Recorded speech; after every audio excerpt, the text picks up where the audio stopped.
अस्सलामुअलैकुम रहमतुल्लाहि व बरकातुहू। पाकिस्तान का सबसे पावरफुल बैटर, पाकिस्तान का सबसे पावरफुल हिटर आ चुका है। लोग आसिफ अली की बातें करते हैं, लोग बड़े बड़े पाकिस्तानी सुपरस्टार्स की बातचीत करते हैं, गो कि उनमें भी दमखम है, बड़े छक्के मारने की अहलियत उनमें भी है। लेकिन इस प्लेयर ने सभी का दिल जीत लिया है और आते साथ इन्होंने शाहीन अफरीदी को छोड़ा नहीं है। यानी कि आप सुनकर काफ़ी ज़्यादा खुश हो जाएंगे। तो इस वीडियो को बिल्कुल आखिर तक देखिएगा। मैं आप लोगों से एक सवाल भी पूछना चाहता हूं, मुझे ज़रूर इसका जवाब दीजिएगा। दोस्तों, पाकिस्तान क्रिकेट तारीख के अंदर सबसे पावरफुल पाकिस्तान का हिटर कौन रहा है? मुझे ज़रूर कमेंट्स के अंदर बताइएगा।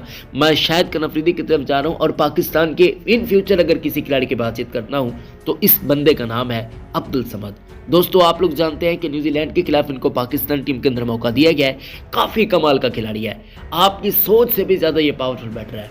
अल्लाह करे कि ये चल जाए, क्योंकि अक्सर जो हम तरतीब बनाते हैं, जिनके लिए हाइप बनाते हैं, वो फिर चलते नहीं हैं। एक आध मैच के बाद या तो उनको मौके नहीं दिए जाते या वो प्रॉपर तरीके से चल ही नहीं पाते। सेम इसी तरीके से हमने खुशदिल शाह की तारीफ़ें की थी। हमने इस तरीके से बड़े बड़े पाकिस्तानी खिलाड़ियों की तारीफ़ें कर रखी कि आप माजी जाकर खंगाल हैदरडी की हमने तारीफ़ें बहुत ज़्यादा की थी, लेकिन वो चले नहीं थे। वो अपने आप के साथ इंसाफ नहीं कर पाए थे। तो दुआ है कि ये बंदा अपने आप के साथ इंसाफ कर पाए। और पाकिस्तान क्रिकेट जिस तरफ जा रही है, आपको पता है पाकिस्तान को ऐसे बैटर्स की ज़रूरत है। अब कुछ हुआ ये है कि शाहीन अफरीदी प्रैक्टिस मैच के अंदर, जो कि स्नैरियो बेस्ड मैच होता है, वहाँ पर बॉलिंग करा रहे थे अब्दुल समद को। पहली 4 गेंदों पर 4 छक्के दे मारे और यकीनन एक नो बॉल भी थी, क्योंकि शाहीन अफरीदी थोड़ा सा आगे जा रहे थे पीछे, यानी कि जो लाइन होती है लाइन से आगे जाने की कोशिश कर रहे थे। तो तकरीबन यहाँ पर आप लोग कहेंगे कि फिर 6 छक्के क्यों नहीं लगे, 7 छक्के क्यों नहीं लगे? भाई साहब, अगर शाहीन अफरीदी अगली 2-3 गेंदें फेंकते ना तो तब भी उनको छक्के ही लग जाने थे, क्योंकि अब्दुल समद ने उसके बाद बहुत फेंटा लगाया सभी बॉलर्स का। तो इस प्लेयर के पास टैलेंट की कमी हरगिज़ नहीं है। ये प्लेयर पाकिस्तान के लिए बहुत कुछ कर सकता है, लेकिन यहाँ पर प्रॉपर तरीके से इनको भी मौके दिए जाने चाहिए। तभी कोच इस पर काम करने की जरूरत है। आप लोग जानते हैं कि पाकिस्तान के कोच का नाम क्या है, मोहम्मद यूसुफ साहब है।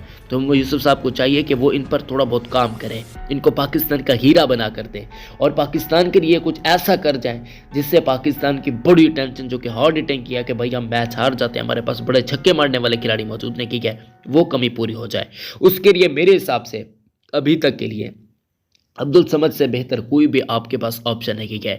आप किसको वोट दे रहे हैं? आप आसिफ अली की जानिब जा रहे हैं या आप किसकी तरफ जा रहे हैं? मुझे ज़रूर अभी कभी कमेंट्स के अंदर बता दीजिएगा, क्योंकि आपके कमेंट्स का मैं इंतज़ार कर रहा हूँ। वीडियो देखने के लिए बहुत बहुत शुक्रिया। दिल से वीडियो को लाइक कीजिएगा, चैनल को सब्सक्राइब कीजिएगा। जज़ाकल्लाह फॉर वाचिंग।